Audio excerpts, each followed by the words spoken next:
There's something to be said about a good idea. Oh, hey, don't be messing with us.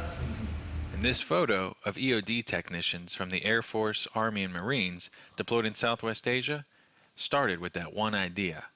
From him, hiding in the back, Master Sgt. Chris Wakham. My guys here that work for me did all the work. I just had the idea, gave a nudge every now and again, but they're the ones that put it all together. The idea was to find out how many EOD techs in the AOR they can get together to overcome a big challenge Master Sgt. Wakham noticed in the career field.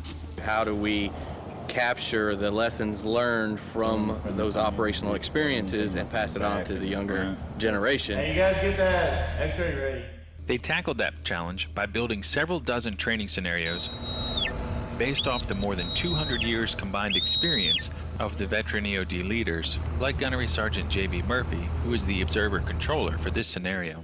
So it's actually a good learning opportunity to use some of those tools and equipment that we haven't gotten to use because we've concentrated for so long in the past 12 years on combat missions that it's nice to get back to the core competencies and the basics of the EOD field while still keeping all of the combat lesson learned alive and around for all the people that are coming into the field.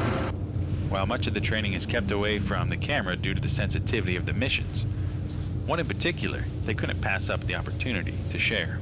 We Count down. blew 3, a 2, IED. 1.